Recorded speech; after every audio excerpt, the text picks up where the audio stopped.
Ladies and gentlemen, here we are once again. It is, what is today? Wednesday? Oh my, I don't know if it's just, in my advanced age now, I'm forgetting what day it is. I don't know what is going on, but I do know this. This is Pickup Lines, presented by Gamez Law Firm, which means Gamez Law fights. But I'm not fighting today. I am talking about education and something that I've mentioned before with my late mother, who devoted so much of her life to education and teaching others. And I dabbled in it once upon a time. Like, I substitute taught, and I thought about it, and then I realized, it takes a special person to do that in a classroom, every day. And God bless the teachers who do that. But today's show is sponsored by City Education Partners. We did an episode the other day with Inga Cotton. Inga was great, got a lot of great feedback on that. And so without further ado, let me bring in the woman who runs the whole thing.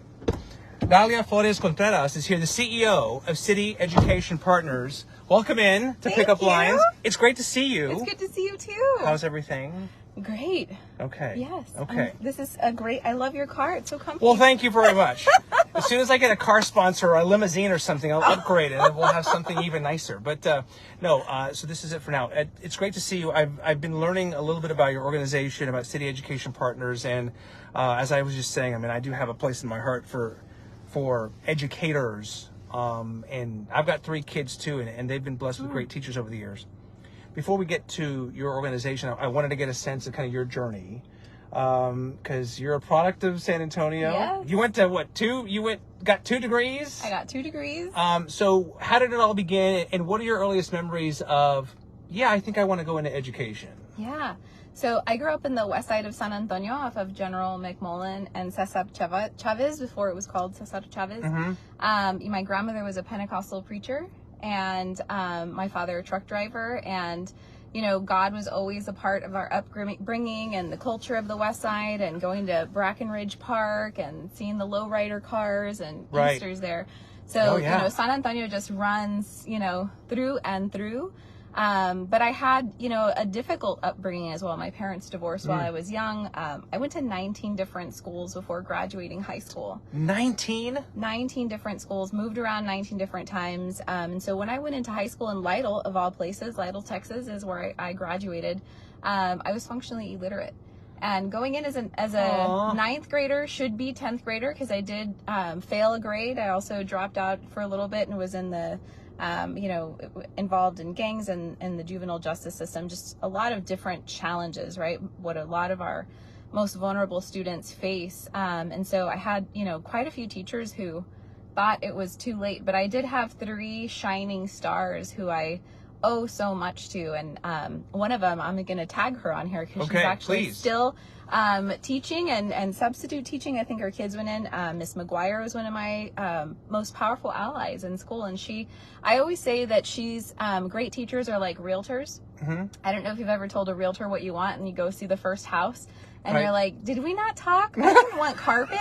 I didn't want all these carpeting. walls. I didn't want this." They're like, "This is a bad experience," and they'll say, "No, you can tear out the carpet. You can knock down the walls."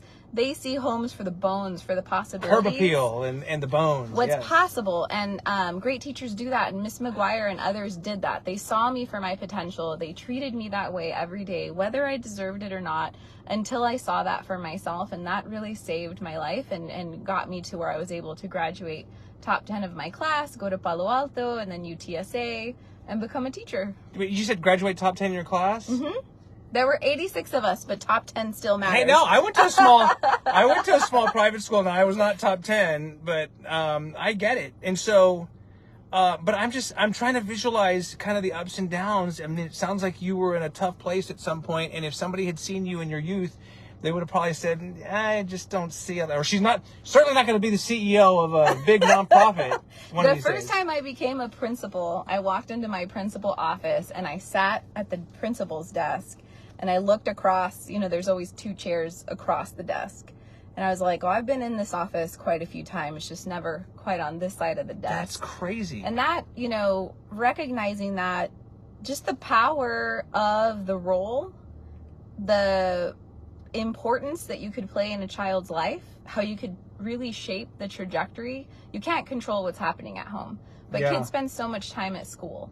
And so if school is really a place where people see them and love them, where there's, you know, discipline and structure, but love and kindness and belonging, you know, you can make up for a lot that's happening outside of the school walls. And how many times, I'm not saying you personally, but has a teacher, you know, 7-8 months into the school year, whatever, it's already, they're tired and it's been a long year and the kids are acting up, and or you see a kid and you just think, yeah, they're not, it's not going to be a good ending for them. But I mean, do you think, how much do you credit those teachers, those realtor teachers, if you will, for really, I mean, turning it around for you and putting you where you are?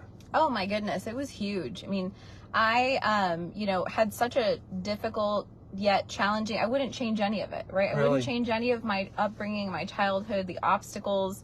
I have wonderful family who's loved me. You know, I've got my brothers and my sisters and my father and my family and cousins, and, you know, so many folks have poured in.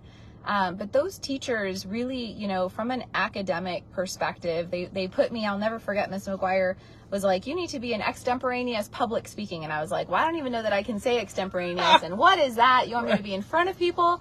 And she put 5 magazines in front of me, and it was like U.S. News and World Report and the New Yorker and the Economist and Consumer Reports. And I could read every other, you know, I could read all the 1, 2, and 3 letter words, and then I'd get stuck on the bigger words and the multisyllabic words. And I was like, this is not going to work out for me. But, you know, people who would put rigorous information in front of you and say, no, this is for you. You're not ready yet, but you're going to be, and we're going to get you there. You know, and then being able to compete across the state and in competitions. And, you know, that would have never happened if teachers saw me for where I was and allowed my current abilities to limit what I had exposure to. And I would say that's, you know, that's one of the most transformational things. And I owe so much to Miss Pagonis also. Wanda Pagonis was my science teacher, and Mr. Shurtam was my math teacher. And, you know, these folks really poured a lot into me in school. And so this is part of why I do the work in education. Because, you know, there's so much that we can't control for as a society, and education is just a small slice. But there's power within the 4 walls of a classroom and within the 4 walls of a school. And so we think we can harness that for good. I almost get chills because I think of some of those teachers, and, you know, I was fine arts and speech and drama and that, but it's those teachers who probably did, you know, more for me than they probably could have or should have, but they saw something, and those are some of my greatest influences, and I try to keep in touch with them, you know, all these years later. But so you mentioned Easter's, Brackenridge Park. Were you like chaining lawn chairs? You did that, right? Well, yeah, we Easter had weekend family that did that. Yep. What a great tradition that is. Oh, I know. There's just some things that are just always good. They'll forever be good. Puro San Antonio. So fast forward now to City Education Partners, and you've been in education for a couple decades now. But how long have you been? Yeah, you just made me feel real old. Yes, it's true though. 20 years. It's okay. It comes from a good place. It's meant to be a compliment. That's right. You're seasoned, right? Ya no estoy chavalita, and that's a good thing. That's okay. We're seasoned, right? We're experienced. Seasoned. That's what that means. That's right. Not old. That's right. City Education Partners. How would you describe it to somebody who's not familiar with the nonprofit, and your role as CEO means you do what? That's such a great question. Thanks for asking it. So at City Education Partners, you know, we see our role as championing education alongside everybody else who's championing education too. Making education a top priority for our city, making sure that the learning our students are doing and the opportunities in our ecosystem. And, you know, it's like kind of like a piece of land that you're cultivando, moviendo la tierra, moving, what's possible. Cultivating, Can we do this? Can we do that? What if this existed? What if that existed? What if, you know, so it's like exploring what's possible. We have such an honor and privilege to be in so many different tables and spaces learning about what's happening, exploring ideas, planting seeds, creating conversations that may not exist, sometimes, lifting up hard truths. The student report, that's the second year that we've been putting the State of Student Learning report, the STAR report, we get a lot of pushback for that because it's the STAR and folks don't like the STAR, and it has, good, bad, and ugly, but it's a bellwether, right? And we say we've got to know how our students are doing. We have to ask ourselves the tough questions. We have to recognize that, it doesn't tell a different story than any other data, from graduation rates to SATs, ACTs. Right. City Fest is happening right now, and one of the kickoff events, they talked about how San Antonio is so resilient and growing, and so many great things are happening, but poverty still is pretty significant and keeps getting worse. And so, we know that there's a big role that education plays in that. And so, we say we courageously take hits for kids, and we'll continue doing that because we want to make sure that we can, shed light on the hard facts and have great hope and work in partnership with others. So I know I just rambled a lot. No, it's okay. But what do we do is, we raise dollars. So we raise national and local philanthropy. So part of our job is to sell San Antonio to national funders and tell them why they should fund education, why they should send their dollars to San Antonio, where they can send them across the country, and tell them of all the great opportunity that exists here, and then have those dollars help raise local funds. Right. And we basically invest in a couple of different things. Our goal is that every child can graduate from a school that has has prepared them to powerfully engage with life. And we struggled with this mission and vision, right? It's like, well, what is it for? To what end? And what's the real goal? And we said, is it college? Is it, is it to have a life without limits? And we're like, well, that's not realistic. Life has limits. You're going to have limits. You might get a diagnosis that you weren't expecting. You might be in a car accident and all of a sudden have a different physical ability that you didn't have. There are things that we cannot control for. But if we had humans who really were able to powerfully engage with whatever life brought them and still live, driven and purposeful and connected and meaningful lives, at the end of the day matters. And so, our slice of the pie is education. Right. So we invest in great schools, talented teachers, and powerful parents, because we know that, a great school matters. What makes a great school? A great teacher and leader. And then at the end of the day, if you're not doing this with families, parents, caregivers, then, you're missing a big opportunity, because they are that true partner. They're their child's first teacher, their most passionate advocate. They are the ones that are committed to being with them their whole lives. And so they have to be a part of the work too. Oh my goodness. Who was a preacher, did you say, in your family? My grandmother. Oh, I see a little preacher. Dalia Flores. God bless her. No, in a good way. I see you preaching the gospel of education. I love this. This is Pickup Lines presented by Gamez Law Firm with Dalia Flores Contreras, the CEO of City Education Partners, and we have a few more minutes to talk about. So listen, San Antonio is the 7th largest city in the country and growing as we speak. You have districts that are expanding and can't build enough schools fast enough, and then you have an SAISD that's talking about we're going to have to close campuses that have been around for decades. Very tough decisions that need to be considered. If you were to take the state of San Antonio education in a little concise paragraph or two, how would you describe that? Wow, this is really, you're giving me the impossible questions. 3 paragraphs. Take your time. I mean, that's fine. But how would you describe just the state of education in this community right now? Yeah, I would say it's beautiful and it's painful. It's beautiful because we have so many folks who are committed, so many folks who are sitting in the tough rooms, having the tough conversations. It's not easy to do anything that's happening in education right now. And anybody who is signing up to teach in classrooms, to lead in schools, to be on a board, to be a superintendent, to lead the talent office, to drive the bus, to work in the cafeteria, across the board, any stakeholder who's pouring into our education system right now, this is a tough time. It's a tough time altogether. And so you can't not see the beauty of all of the people who show up every day. They're fighting the fight. They're in the tough conversations.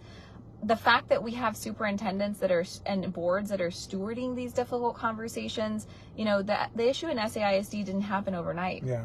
Board members and superintendent, they've inherited this, right? And the fact that they're courageously stepping up to the plate and saying, we need to deal with this, that says a lot. And that community members and families are coming to these meetings and that they're engaging and that they're, there's many faces and folks in the conversation. And then to have, on the flip side in other places where there's rapid growth and high achievement, that's the painful part, right? The painful part is that where you live still determines your outcomes. And, that's why, and we have so many siloed, it's like, a teacher or a parent or a student can care about their classroom, or a district can be focused on that district, or a neighborhood or a zip code can be focused on that neighborhood or zip code. But we're a team in familia as San Antonio, and we rise and fall together, right? And so, that's part of the reason why when we did our state of learning report, we did it across council districts. And we really were like, what if we looked at this as San Antonio education, San Antonio public schools? How are we doing by council district? And so I say that it's challenging and it's beautiful. There's a lot of right people in the right places having the right conversations. It's going to take a lot of courage and commitment, and I think that there's still opportunity. Can you imagine if San Antonio made a commitment that every child would be reading on grade level by 3rd grade, and that we would ensure that our hardest hit districts like District 5, that they got there first, right? Like, what if we signed up for that kind of impossibility and started engaging with it to make it realized? What could that look like? And it's going to take everyone. It'll take everyone. Is it a funding thing? Is it, because I know these things cost money. Is it just a matter of elected officials getting on board as well? Or is it something that can be fixed in a shorter term? I think that, if it was something that was easy and could be fixed in a shorter term, we would have already done it. Yeah. Money is always helpful. Money is always helpful, but, there's a lot you can do without a lot of resources too, right? And so, I always say, you will achieve what you focus on. You'll drive towards what you've committed to. And when we make education and the quality of education a commitment to literacy as a social justice right. That we can't still say, there are highest numbers of students who cannot read on grade level in District 5. Like, that cannot be okay. Yeah. And I think about, part of it is we get a little desensitized to the information, and so we have to first we should all be shocked. Yeah. Look at those data points and the inequities as if it were a life expectancy map, as if it were a COVID, impact map, as if it was folks don't have access to food or water or electricity. It would create some community outrage, right? Like, we'd say oh, we need to do something about this, and let's have those conversations.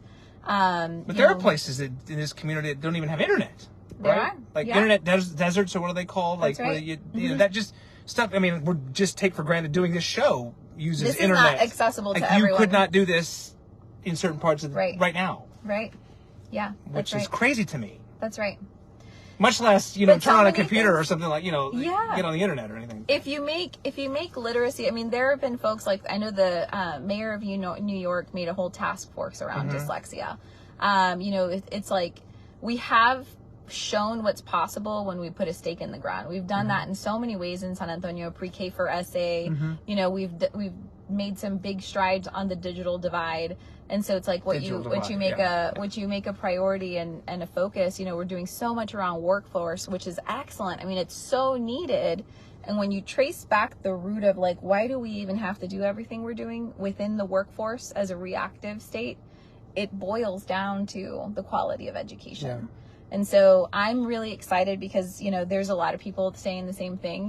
We're preaching to the converted, and there's a lot of opportunity in San Antonio to really be able to focus on this. I just think it's so great, though, that someone like yourself is the face and the voice for this kind of, or one of the movement. One of many, You're fighting the good fight, because when you hear kind of what you had to go through as a young girl and everything, I don't know, just blows me away that you've been able to position yourself this way and and do this kind of We're thing. excited to be doing this work. I mean, we, in the 3 areas that City Education Partners works on with high quality schools, when you look at, when we started our work, we focused inside the urban core, inside Loop 410. There were 100,000 students there. 6,000 were in an A or B rated school. We started making investments in seats. A lot of people, we can't take credit for it, like as we did this. No, everybody really made it a focus. And today the urban core, over 53,000 students are in A or B rated seats. And this was from 2016 to 2023. Okay. If we can do that, what else can we do? In so many great schools, you hear the bad, but you don't hear the good, right? Like, there's great options now at SAISD that didn't exist before. There's great options in Edgewood that didn't exist before. We have schools that are doing I was just at Compass Rose Dream, and half of their students are Afghan refugees, and like they're doing, this is a completely different school than they thought they were building. And they're doing phenomenal serving that community. You've got, new schools opening next year, like Celebrate Dyslexia schools, co-located at the museum. Our first school co-located in a museum, the nation's best children's museum at that. Going to serve the 1 in 5, right? Which we know as a city and as a country we're not doing well. And so those are truths in San Antonio that you don't always hear. So there's a lot of bright spots on the talent side. I mean, there are so many, the Male Teacher of Color Coalition now exists. That UTSA has a minority male of South Texas pipeline that they're running. Travis Early College High School has a new program that they're, working with students who want to be teachers. There's CAS Teach and all of the, CAS schools that have gone across the city. And so across all of our tuition-free open enrollment public schools, which include districts and include charters, you're seeing so many great school options. You're seeing so many efforts around helping teachers get into the classroom and to do well in their work. And then you're also seeing parents stepping up to the plate and really recognizing the power that they have, using their voice, advocating for better for their child. And then, for some, when they start doing that, then it's about not just my child, but the classroom, and not just the classroom, but the school and the board. And then you've got parents advocating at the state level, right? And so we have so many things that we can look at to say there's great pieces happening. There's so many bright spots amongst a lot of the darkness that you see that's, prevalent in the news, right? So we need some of those great stories out there too. You don't have to remind me about darkness and stuff like that in the news. And I consider myself to be kind of a half smart person and kind of educated and kind of in the know. And a lot of things you've just told me, I had no idea about it in terms of education in our community, which I think is a perfect segue just to remind people to find out more about City Education Partners, whether it's on the website or I know you're on social media and everything, and just, pardon the pun, but educate yourself, just I love it. I can't, so many times when I was on the air, I would say, if people only knew, if they only had the information, then they could make a better decision, or maybe not feel helpless, like their kid is can't be at a better school, or their situation cannot be improved, or whatever. So, I'm learning in some cases with you guys about City Education Partners. I just think it's fascinating stuff, and I cannot think of a better person to lead the whole thing than Dalia here. I just love your story. Thank you. I really do. I'm not gonna lie. Like, I knew a little bit about you, but and I appreciate you just being forthcoming about all of that and just realizing that, despite some of those setbacks early on, I mean, you did all right for yourself. Yeah, it's just evident that, every human has the gray matter to achieve excellence, and the world kind of beats it out of you, right? And so it's our job in whatever field you're in education, to really ensure that every human can really thrive, and that they have the opportunity to blossom into who they were. There is a purpose for their life. There is a reason why they're here on earth, and it's upon all of us to really help each other achieve our potential. And you too, with what you're doing with pickup lines, this is great. Well, I'd be remiss if I didn't acknowledge that you guys are sponsoring this episode, and we're going to do some more episodes together, and I'm just thrilled. It's helped me out, but at the same time, I've gotten to learn about these things. Like I said, I mean, I was in the news business for a long time, and I'm still learning things. And I do have a passion for education, and I realize there are great advocates like yourself out there fighting the good fight, like I said. So I wish you all the best. Thank you so much. It's just been a fascinating conversation. I love everything. Again, City Education Partners. They're on your favorite social media platform. If you'd like to find out more about what Dalia and her team do, it's just, as you just heard, it's amazing stuff that they do. So All the best to you moving forward. Thank you so much. All right, this has been another episode of Pickup Lines presented by Gamez Law Firm. This episode again today is sponsored by City Education Partners, and I am eternally grateful to you guys for that. So until next time, have a great Wednesday. We'll see you soon. Bye. For now. Oh my